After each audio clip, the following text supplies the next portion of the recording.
Hello everyone, welcome to the Manu Law classes.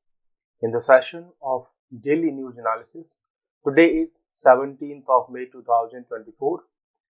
You are watching with Naresh Sharma. So first of all, we are going to have the thought of the day. The journey of 1,000 miles begins with one step. It means अगर आप life में कुछ भी करना चाहते हो, if you want to do anything in your life, then just take the first step. Otherwise, most of the cases में क्या होता है कि लोग इस चक्कर में स्टार्ट ही नहीं करते अपना कोई वर्क, कि नहीं भाई हम तो तब स्टार्ट करेंगे अपनी स्टडी जब फर्स्ट डे से ही हम 7 आवर्स पढ़ना स्टार्ट कर देंगे, उस टाइम से हम स्टार्ट करेंगे अपनी स्टडी, या हम तब अपना कोई भी वर्क स्टार्ट करेंगे जब हम परफेक्ट हो जाएंगे। कई बार जो स्टूडेंट्स होते हैं मेंस आंसर राइटिंग करते हैं और बहुत सारे एग्जाम्स में जो है रिटन टेस्ट होता है, तो बच्चे आंसर लिखने से घबराते हैं कि नहीं सर हमारा आंसर बहुत अच्छा नहीं होगा। आप आंसर राइटिंग स्टार्ट करो, उसके बाद आपके आंसर्स गुड होंगे, एक्सीलेंट होंगे और परफेक्ट होंगे। और वैसे परफेक्ट जैसी कोई चीज मोस्टली होती नहीं है। So this thought is for those who are waiting to start their first day, those who want to take the first step in any direction, what they have dreamed about. So आपने life में कोई भी dream देखा है, आप उसके लिए start कीजिए, आज से और अभी से स्टार्ट कीजिए, और स्लोली आप पाएंगे कि आपके उन मूव्स में, आपके उन एफर्ट्स में परफेक्शन आना स्टार्ट हो जाएगा। So start to become perfect. Start to become excellent. Don't wait to become excellent and then start. But you have to start and then become excellent. So this is the thought of the day. So now we are going to have the discussion regarding the previous day session to revise the session. So first question is, the National Food Security Act was passed in. So it is in 2014, 15, 2013 या 2016. So actually this act was passed in 2013. You know, in the last session we discussed that the opposition parties were talking that the current program which provide free ration, free food, so food grains especially, so this was launched in previous government, that is in 2013. So whenever you find such kind of statements, then don't go for politics, but try to understand the fact, the concept based on your knowledge. तो political speeches जो होती है उनमें से भी कई बार हमको बहुत सारे ऐसे points मिलते हैं, but you have to do some homework. आपको homework करना पड़ेगा। जैसे कि लास्ट वाले सेशन में हमने बात कहा था कि कांग्रेस पार्टी ये बोला उनके चीफ ने कि नेशनल फूड सिक्योरिटी एक्ट हम लेकर के आए थे, और उसके बाद से जो फूड डिस्ट्रीब्यूशन स्टार्ट हुआ, बाद में बहुत सारे उसमें चेंजेस किए करंट गवर्नमेंट ने, ठीक है। तो हमें ये देखना था कि नेशनल फूड सिक्योरिटी एक्ट ये कब आया, तो 2013 में आया, और इसके बेनिफिट्स किस किस लोगों को मिले। तो इसमें करोड़ ऑफ पीपल को आज भी बेनिफिट्स मिलते हैं, बहुत सारे जो है फैमिलीज को उसमें फूड ग्रेन मिलता है, ऑयल मिलता है, या कुछ जो है दालें होती हैं वो सब इसमें मिलती है। So now we are going to have another point. Two, Kyoto is located in which country? Because अभी कुछ दिन पहले जो है स्पीचेस में क्योटो का नेम आ रहा है पॉलिटिकल पार्टीज के नेम से। कैसे? बिकॉज जो करंट पार्टी है और उसका कहना है कि हम वाराणसी को क्योटो जैसा डेवलप करेंगे, क्योटो की तर्ज पर, या उसके रोल मॉडल, उसको हम एक मॉडल देख करके वैसे हम क्योटो को डेवलप करेंगे। सो क्योटो कहाँ पर है? So it's a city in Japan, और ये जापान का I think 7th largest city है क्योटो। और क्योटो एक चीज के लिए और जाना जाता है कि इसी क्योटो के नाम से एक प्रोटोकॉल है इंटरनेशनल लेवल पर, और that is known as Kyoto protocol. It was adopted in Kyoto Japan in which year? और ये क्वेश्चन बहुत ज्यादा रिपीटेड क्वेश्चन है कि क्योटो प्रोटोकॉल कब साइन हुई और it is related to with what subject. तो क्योटो प्रोटोकॉल किस सब्जेक्ट से रिलेटेड है और ये कब साइन हुई थी? कई बार इसका क्वेश्चन यहाँ पर भी आया है कि when the Kyoto protocol was came into force, तो इसका इम्प्लीमेंटेशन कब हुआ? ठीक है, so here you can find the answer. The Kyoto protocol was adopted इन 1997, जो United Nations framework convention on climate change, इसकी जो मीन्स मीटिंग्स थी, तो उसमें क्योटो में मीटिंग हुई थी 1997 की, तो वहां से क्योटो प्रोटोकॉल को अडॉप्ट किया था वर्ल्ड के सारे कंट्रीज ने। और इसका सब्जेक्ट क्या है? इसका सब्जेक्ट है टू कंट्रोल द CO2 या जो ग्रीन हाउस गैसेस का एमिशन है, उसके लिए टारगेट इन्होंने सेट किए थे इस प्रोटोकॉल में, और वर्ल्ड के सारे कंट्रीज को इन टारगेट्स को अचीव करना था, और ये लीगली बाइंडिंग थी। ठीक है, ये क्वेश्चन भी कई बार आया है कि क्योटो प्रोटोकॉल लीगली बाइंडिंग है, नहीं है, अगर थोड़े से हाई लेवल के एग्जाम्स की हम बात करें तो। सो यहाँ हमने देखा कि क्योटो सिटी कहाँ पर है। क्योटो प्रोटोकॉल का सब्जेक्ट क्या था? तो ग्रीन हाउस गैसेस के इमिशन को कंट्रोल करना। किसने इसको साइन करवाया था? UNFCCC ने। बहुत सारे नेशंस इसके जो है मेंबर्स थे। कब इसको अडॉप्ट किया गया? 1997 में। अनदर क्वेश्चन कि भाई ये came into force, when it was came into force, तो it was came into force in 2005। तो क्योटो प्रोटोकॉल का जो इम्प्लीमेंटेशन स्टार्ट हुआ था, ये 2005 में स्टार्ट हुआ था। मैं आपके लिए इसमें स्टार बना रहा हूँ। ठीक है, तो ये बहुत इंपॉर्टेंट क्वेश्चन है, आप इसको नोट कर लीजिएगा। नेक्स्ट हम आते हैं find incorrect statement about Russia, because अभी रिसेंटली हम रशिया और यूक्रेन का इशू देख रहे हैं, और उसमें मीटिंग्स भी होने के चांसेस हैं, जो कि स्विट्जरलैंड में मीटिंग होगी, जिसको कह रहे हैं हम कि यूक्रेन पीस कॉन्फ्रेंस। उस पर अभी मीटिंग्स होने वाली हैं, और प्लस अभी रशिया ने अपने यहाँ जो डिफेंस मिनिस्टर हैं उनको भी चेंज कर दिया। वो चाहते हैं कि यूक्रेन में वो बहुत जल्दी से अपनी वॉर विक्ट्रीज को कंफर्म करें। सो रशिया के बारे में थोड़ा सा जान लेते हैं। You have to find out the incorrect statement regarding Russia. So Russia formally it was USSR, yes, it's a correct statement. The USSR was disintegrated in 2005. This is incorrect statement. Current president of Russia is Vladimir Putin. Yes, this is correct statement. Or Russia annexed Crimea in 2014. So all the statements except option B are correct. So Russia को formally हम USSR ही बोलते थे। बाद में इसका 1991 में disintegration हुआ, और as a result we find multiple countries in that region, so now they are independent countries. अगर हम बात करें ताजिकिस्तान, तुर्कमेनिस्तान, यूक्रेन और वेरियस कंट्रीज हैं, वो सब पहले USSR हुआ करते थे, अभी वो एक इंडिपेंडेंट कंट्रीज के फॉर्म में है। Unlawful activities prevention act UAPA was passed in, because UAPA को लेकर के अभी न्यूज भी आई थी, और गवर्नमेंट ने इसमें जो है, गवर्नमेंट नहीं, सुप्रीम कोर्ट ने भी इस पर अपना कुछ ऑब्जर्वेशन दिया था, तो इसकी वजह से ये न्यूज में था। ठीक है, तो अनलॉफुल प्रिवेंशन एक्टिविटीज एक्ट ये जो है कब पास हुआ था? So it was in 1967 when unlawful prevention activities act was passed. Next we have question number 6.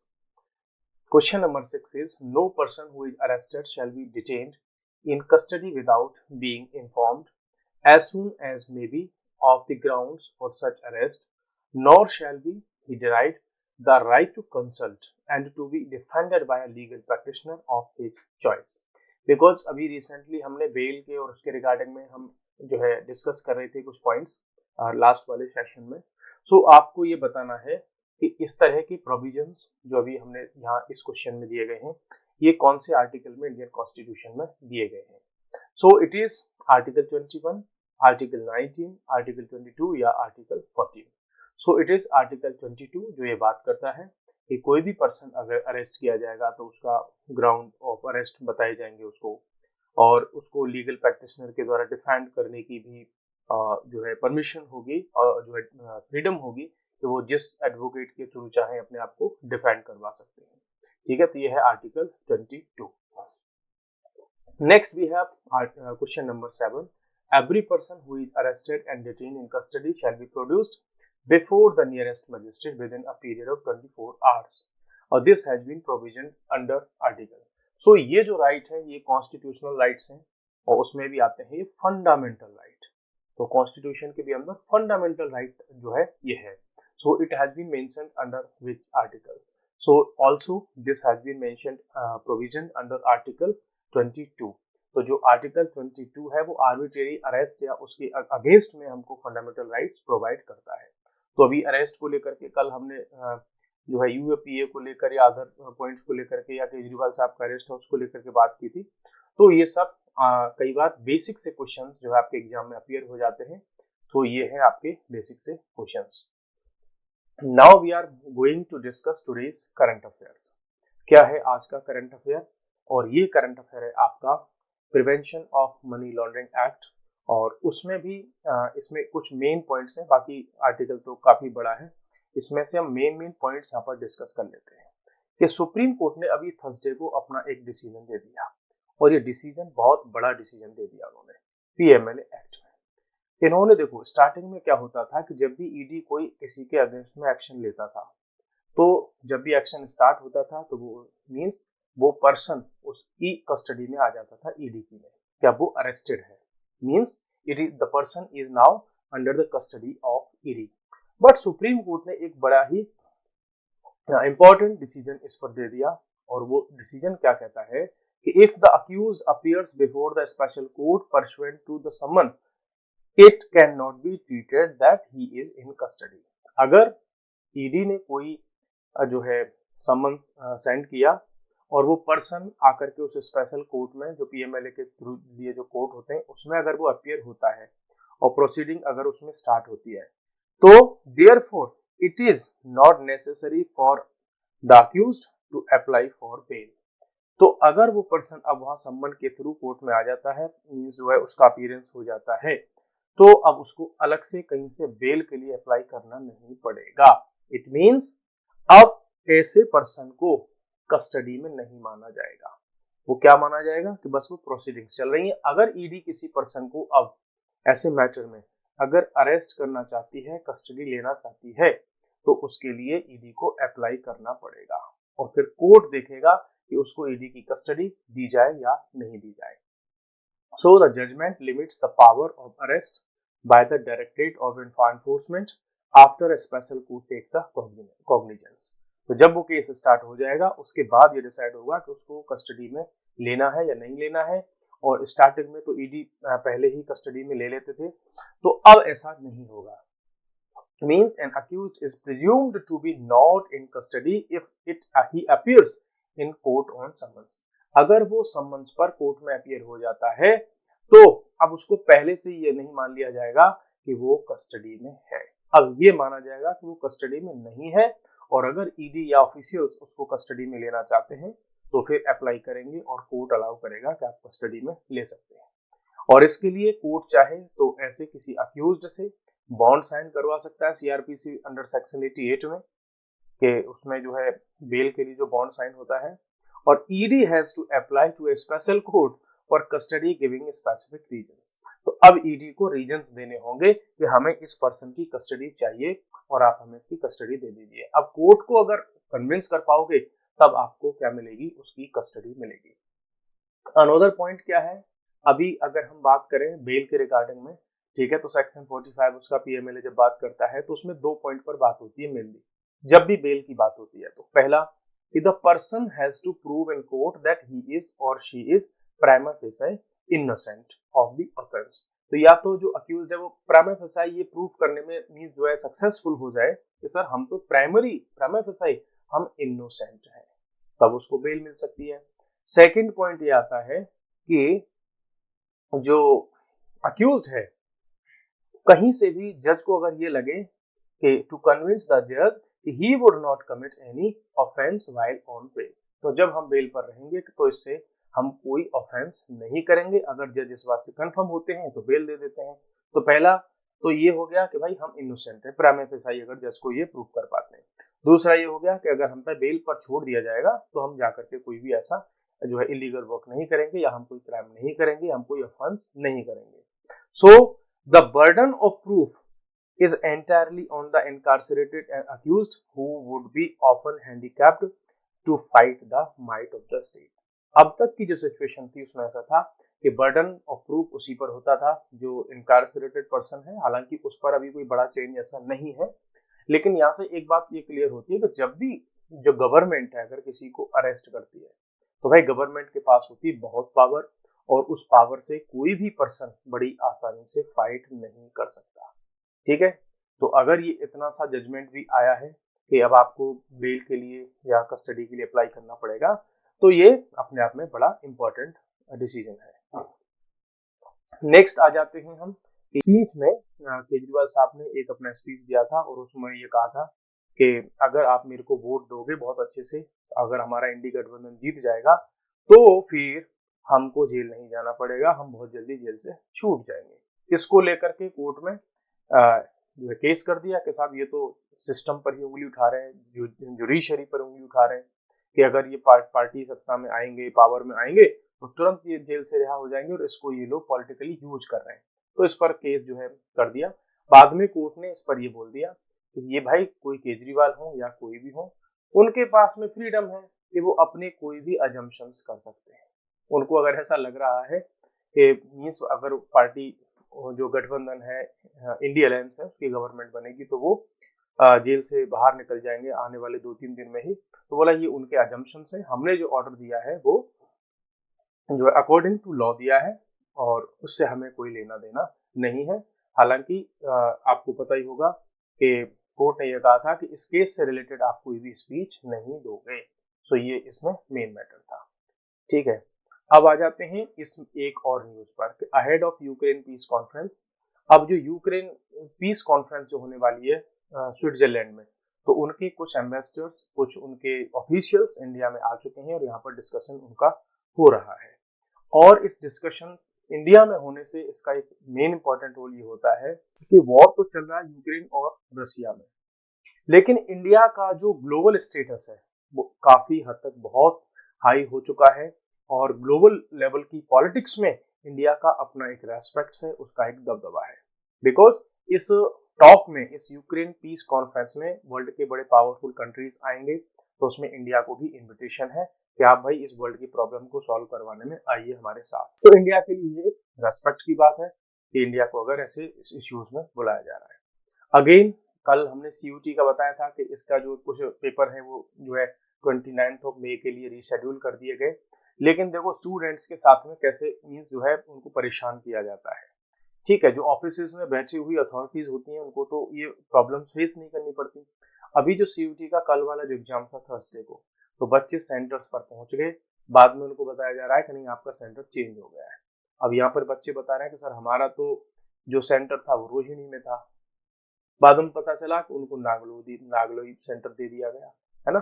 तो ऐसी जो चीजें हैं, ये जो लास्ट मोमेंट पे चेंजेस होते हैं और स्टूडेंट्स को फिर कोई ऐसी फैसिलिटीज भी नहीं प्रोवाइड कराई जाती, तो स्टूडेंट्स के इस दर्द को, इस प्रॉब्लम्स को समझना होगा, स्पेशली गवर्नमेंट एजेंसीज को, सारी की सारी एजेंसीज को, कि बच्चे बहुत बहुत दूर से एग्जाम देने आते हैं और इतनी गर्मी है और कई सारे बच्चे बेहोश हो जाते हैं, गिर जाते हैं, पानी नहीं मिलता, खाना नहीं मिलता, तो इन सारी प्रॉब्लम्स को भी देखना होगा।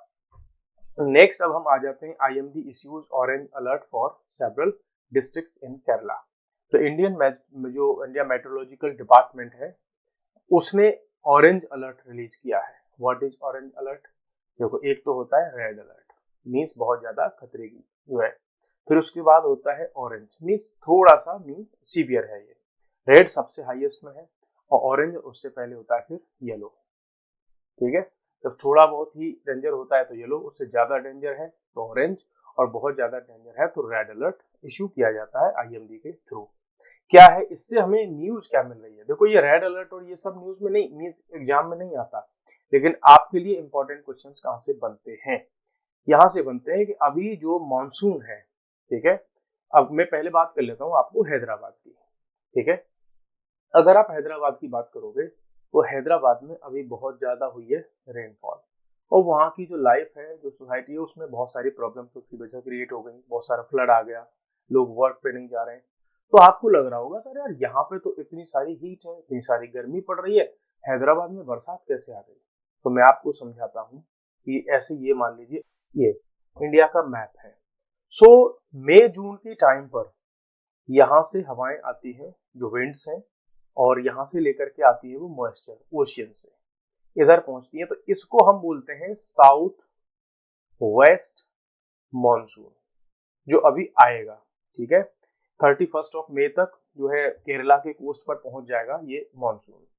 अब ये मींस लगभग अगस्त और सितंबर तक, अक्टूबर तक रहता है इस रीजन में, इंडिया के मेनलैंड में इस रीजन में रहता है ये मॉनसून। और सर्दियां आती हैं उसके बाद ये स्टार्ट हो जाता है रिट्रीट होना, ऐसे वापस जाता है ये मॉनसून, ठीक है।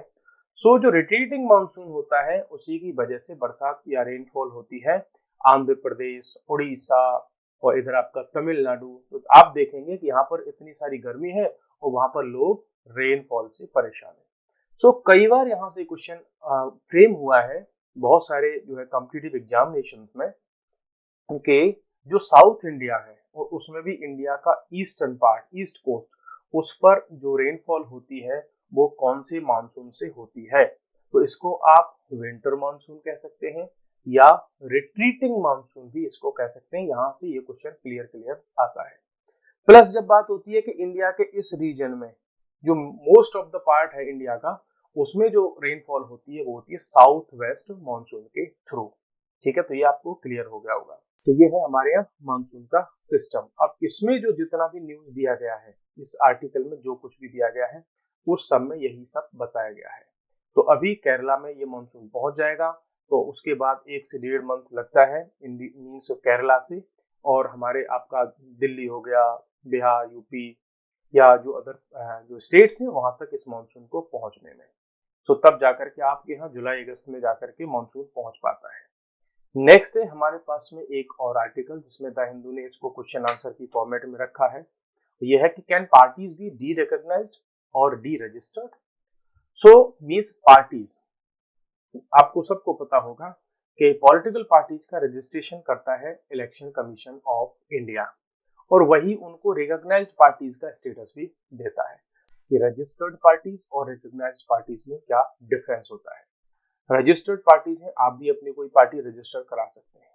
आपने पार्टी का रजिस्ट्रेशन करा दिया, बोल दिया सब हमारी भी एक अपने पॉलिटिकल पार्टी है, लेकिन वो पार्टी अगर बहुत लंबे टाइम तक कोई इलेक्शन फाइट नहीं कर पाई, कहीं कोई इलेक्शन कोई विन नहीं किया, कुछ सर्टेन परसेंट वोट्स भी इसको नहीं मिली, तो ये पार्टी कैसी रहेगी, रजिस्टर्ड तो रहेगी but it can not be called recognised party. अब रजिस्टर्ड पार्टी का स्टेटस इंक्रीज होता है जब वो रिकॉग्नाइज्ड पार्टी हो जाती है। अब उनको रिकॉग्निशन मिलता है किसके बेसिस पर, कि उन्होंने इलेक्शन जो फाइट किया, कंटेस्ट किया, उसमें उनको क्या वोट्स मिली, क्या उनका परसेंटेज ऑफ वोट्स रहा। अब उन वोट्स के परसेंटेज पर ही पार्टीज को अदर स्टेटस मिलते हैं, या तो वो स्टेट पार्टी हो जाती है, ये मीन स्टेट लेवल पर उसका बहुत अच्छा परफॉर्मेंस रहा, या फिर वो नेशनल पार्टी हो जाती है। तो आगे जो रिकॉग्निशन के बाद के ये स्टेटस उनको मिलते हैं। सो स्टेट लेवल पार्टी या national level party. So now I will ask a question with you, ये बताओ मेरे को नेशनल लेवल की पार्टी इंडिया में कितनी है, और उनकी नेम भी आप लिख डालिए तो कमेंट्स में आपको लर्न हो जाएगा। और ये भी बता दीजिए कि स्टेट लेवल पार्टीज के नंबर कितना है इंडिया में, how many state parties in India जो स्टेट लेवल पर रिकॉग्नाइज्ड है, ठीक है। तो ये तो हो गया आपके लिए यहाँ पर रजिस्टर्ड और रिकॉग्नाइज्ड पार्टी, नेशनल और स्टेट पार्टी, इनका कॉन्सेप्ट। अब आते हैं इसमें हम, ठीक है। हम कई बार देखते हैं कि बहुत सारे ऐसे इश्यूज होते हैं कि पॉलिटिकल पार्टी जो है उनके कैंडिडेट्स ऐसी स्पीच देते हैं जो सोसाइटी में डिवीजन क्रिएट कर सकते हैं। अब वो कम्युनल स्पीच हो सकती है, कास्ट के बेसिस पर हो सकती है, रीजन के बेसिस पर हो सकती है, रिलीजन के बेसिस पर हो सकती है। तो ऐसी बहुत सारी स्पीचेस वगैरह देते हैं। अब यहाँ पर क्वेश्चन ये उठता है कि जब ऐसे जो लीडर्स हैं अगर वो ऐसी कम्युनल स्पीच और ये सब देते हैं, तो क्या जो इलेक्शन कमीशन ऑफ इंडिया है it has some powers to deregister such parties. क्या उन पार्टीज का रजिस्ट्रेशन कैंसिल किया जा सकता है। देखो, डी रिकॉग्नाइज करना तो बहुत आसान है, ये पावर तो है इलेक्शन कमीशन ऑफ इंडिया के पास, कि कोई पार्टी अगर नेशनल लेवल पर बहुत अच्छा परफॉर्मेंस नहीं कर पाई, उसमें कुछ कंडीशंस है, तो उसको वो स्टेट लेवल पार्टी में कन्वर्ट कर दिया जाता है, ठीक है। लेकिन अब हम आते हैं कि देखो, जब model code of conduct start होता है तो उसमें अभी रिसेंट वाले में इलेक्शन कमीशन ऑफ इंडिया ने कहा भाई जो पार्टीज के लीडर्स हैं, बड़ी बड़ी पार्टीज के लीडर्स हैं, वो एग्जाम्पल के थ्रू लीड करें और मॉडल कोड ऑफ कंडक्ट का वायलेशन ना करें, ऐसी स्पीच ना दें कि दूसरी पार्टीज को उससे मौका मिले। या मीन्स लोगों की भावनाएं जो है इंसल्ट हो उनकी, ठीक है। अब है क्या, तो रजिस्टर्ड पार्टी जब की जाती है तो 29 सेक्शन है उसका, ये लर्न करने की आपको रिक्वायरमेंट नहीं है। तो उससे उस पार्टी का जब रजिस्ट्रेशन होता है तो डॉक्यूमेंट का जो है फॉर्म वगैरह बहुत सारे फिलअप करवाए जाते हैं और उनकी एक कॉन्स्टिट्यूशन बनाया जाता है उस पार्टी का। जैसे कॉन्स्टिट्यूशन ऑफ इंडिया है वैसे ही उस पॉलिटिकल पार्टी का भी कॉन्स्टिट्यूशन होता है। उसमें मेन प्रिंसिपल्स ये होते हैं कि वो पार्टी सोशलिज्म को सपोर्ट करेगी, सेक्युलरिज्म के लिए काम करेगी, डेमोक्रेसी के लिए काम करेगी और इंडिया की सॉवरेनिटी, यूनिटी और इंटेग्रिटी को लेकर के काम करेगी। अगर कोई पार्टी इसके अगेंस्ट में अपना कॉन्स्टिट्यूशन बनाती है तो उसका रजिस्ट्रेशन नहीं हो सकता, ठीक है। अब जब ये पार्टी रजिस्टर हो जाती है तो उसके बाद इनका जो स्टेटस है वो इम्प्रूव होता है रिकॉग्नाइज्ड पार्टी में। जब पार्टी रजिस्टर हो जाती है तो उनको कुछ टैक्स एग्जम्पशन मिल जाते हैं, जैसे कि डोनेशन उनको मिलता है तो उस पर टैक्स वगैरह नहीं देना पड़ता। उनको अपना कॉमन एक सिंबल मिल जाता है, जहां चाहे उसको वो यूज कर सकते हैं। और उनको 20 स्टार कैंपेनर्स वगैरह होते हैं, उनको मिल जाते हैं कि भाई आप अपने स्टार कैंपेनर्स के थ्रू कैंपेन करवा सकते हैं। अब जब पार्टी रजिस्टर हो जाती है, इलेक्शन में अच्छा परफॉर्मेंस भी कर लेती है, तब हो जाती है फिर वो रिकॉग्नाइज्ड पार्टी। रिकॉग्नाइज्ड में वो स्टेट पार्टी हो सकती है या नेशनल पार्टी हो सकती है, तो उनके उसके बेसिस पर ही चीजें मिलती हैं। अब इश्यू क्या निकल करके आता है, इश्यू ये निकल करके आता है कि जब ऐसे लीडर्स ऐसी स्पीचेस वगैरह दे रहे हैं तो जो इलेक्शन कमीशन ऑफ इंडिया है वो क्या एक्शन ले सकता है।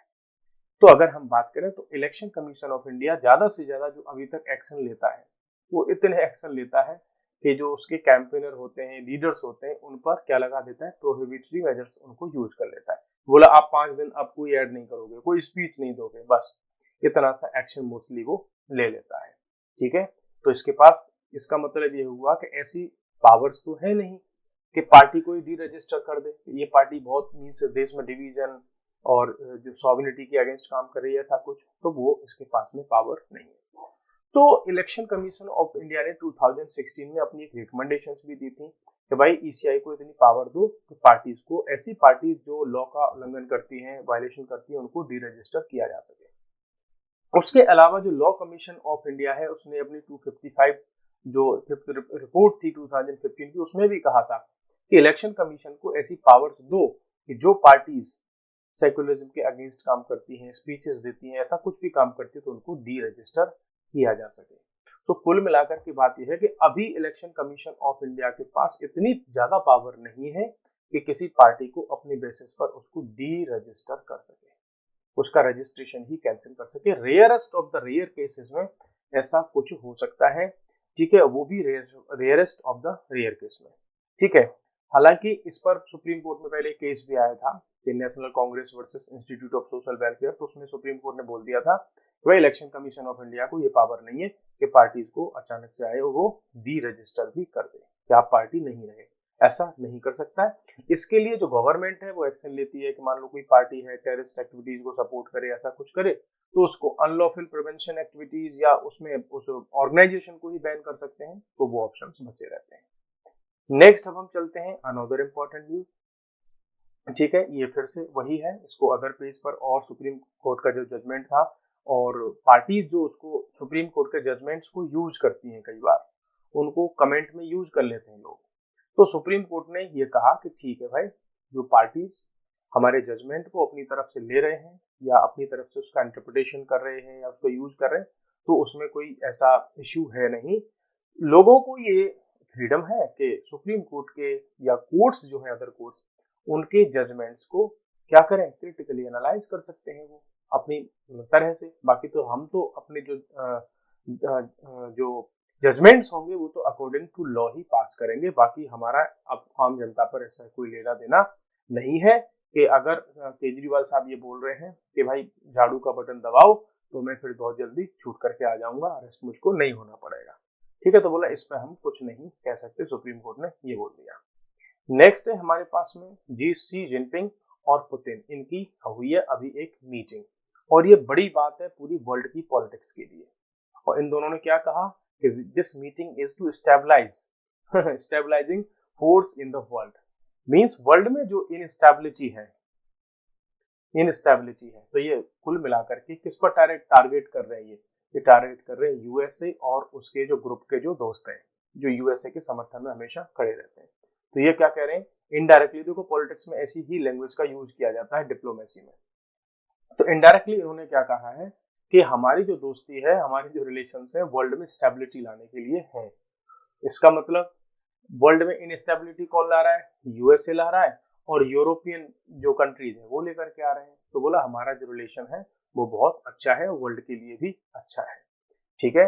और क्या कहा कि अभी जो चाइना है, देखो यहाँ दोस्ती कैसे इनकी जो है आगे बढ़ी है। पहले हालांकि ये आपस में एक दूसरे के कंपटीटर थे और आज भी कंपटीटर हैं, ठीक है। स्टार्टिंग में रशिया कहता था कि हम लेफ्टिज्म के, मार्क्सिज्म के, कम्युनिज्म के सबसे बड़े ठेकेदार हम हैं। उधर चाइना कहता था कि भाई कम्युनिज्म के ठेकेदार तो हम हैं। तो इनमें आपस में कंपटीशन रहता था बहुत बड़ा, ठीक है। लेकिन क्यों, अब जो यूएसए है वो सबकी नाक में दम किए हुए है, तो बोला हाथ मिला लेते चलो भाई। तो दुश्मन का दुश्मन दोस्त, ये वाला कॉन्सेप्ट उन्होंने लगा दिया। तो अभी रशिया पर बहुत सारे सैंक्शंस लगा दिए यूरोपियन यूनियन ने और यूरोप के बहुत सारे कंट्रीज ने, यूएसए ने। तो रशिया परेशान है क्योंकि इकोनॉमिक लॉस उनको हो रहा है, और ऐसे समय में चाइना इनकी हेल्प कर रहा है। किसकी, रशिया की, ठीक है। बहुत सारी अपनी इनमें से ट्रेड वगैरह को इनके साथ में डिस्कस करके। तो चाइना और रशिया के रिलेशंस पर इन्होंने क्या कहा, स्पीच दी, एक जॉइंट स्पीच की, कंड्यूसिव टू पीस। बोला हमारे जो रिलेशन है वर्ल्ड की पीस के लिए बहुत अच्छे हैं, और China is ready to work with Russia to uphold fairness and justice in the world. तो बोला चाइना हमेशा रशिया के साथ में है, किस लिए, uphold fairness and justice in the world. तो इनडायरेक्टली इन्होंने क्या कर दिया, इन्होंने सपोर्ट कर दिया किसका, रशिया का यूक्रेन वॉर में। तो तुम जो कर रहे हो वो जस्टिस के लिए है और फेयरनेस के लिए है। अब बदले में रशिया भी इनको कुछ ना कुछ सपोर्ट कर देगा कई जगह पर। तो ये तो गिव एंड टेक का रिलेशन चलता है। प्लस ये कह रहे हैं कि भाई हम तो इंटरनेशनल रिलेशंस को स्टेबलाइज करना चाहते हैं। Relation between Russia and China are not opportunistic and not directed against anyone. और ये लोग इन्होंने एक और दे दिया कि जो चाइना और रशिया के रिलेशन है वो अपॉर्चुनिस्टिक नहीं है कि हमको फायदा दिख रहा है तो हम पास आ गए, बल्कि ये किस लिए है, और ना ही ये किसी के अगेंस्ट में है। तो क्लियरली ये भी बताने कि भाई ये रशिया उसके यूएसए वगैरह के अगेंस्ट में हम लोग नहीं है, और हम अपनी पार्टनरशिप को इंक्रीज करेंगे, कॉम्प्रिहेंसिव पार्टनरशिप को हम यहाँ पर बढ़ाएंगे, ठीक है। अब ये काफी समय से बहुत सारी मीटिंग्स नहीं हुई थी क्योंकि रशिया के जो प्रेसिडेंट है रिसेंटली जो है अगेन इलेक्शन हुआ था और वो अपॉइंट हुए थे, ठीक है। और दोनों ही ने ही एक बात और बहुत अच्छी कही कि हम दोनों ही पार्टीज, हम इसमें जो यूक्रेन रशिया का जो अभी वॉर चल रहा है उसको ज्यादा एस्केलेट करने के पक्ष में नहीं है, और हम इसका समर्थन नहीं करते। हम जल्दी से जल्दी चाहते हैं कि ये वॉर फिनिश हो जाए। सो ये रहा एक और important article. Another important article है सुनील छेत्री। क्यों, अभी जो सुनील छेत्री है इन्होंने फुटबॉल से संन्यास लेने का बात कर दिया, बोल दिया कि हम भैया हम रिटायर हो जाएंगे अब किससे, जो है फुटबॉल से। और इंडिया के ये टॉप प्लेयर हैं, और इंडिया के ही नहीं वर्ल्ड में 4th नंबर पर आते हैं ये फुटबॉल में, है ना। और इनके लिए गजब बात और है कि इंडिया का एक मात्र फुटबॉलर है सुनील छेत्री जिनको खेल रत्न अवार्ड मिला है। अदरवाइज बाकी जो खेल रत्न अवार्ड है इंडिया का, आपको पता होगा कि Khel Ratna award is the highest award in sports in India. So अभी तक केवल एक फुटबॉलर ऐसे हैं जिनको खेल रत्न मिला है। तो अब क्यों क्या क्या न्यूज में है, एक तो सुनील छेत्री ये किस फील्ड में है, फुटबॉल में है, रिटायरमेंट ले लिया, और इनको क्या मिला हुआ है, ध्यानचंद्र जो अवार्ड है, या हम उसको कह सकते हैं खेल रत्न अवार्ड, जिस नाम से भी आप जानना चाहें जो, ठीक है। तो वो इनको मिला हुआ है 2021 में। और इम्पोर्टेंट क्या हो जाता है कि यहाँ पर द हिंदू ने प्रॉपर इनके बारे में ये बताया है कि ये वर्ल्ड के 4th नंबर पर आते हैं जिन्होंने सबसे ज्यादा गोल किए हैं, ठीक है। तो इन्होंने 94 गोल किए अपने जो है फुटबॉल के करियर में।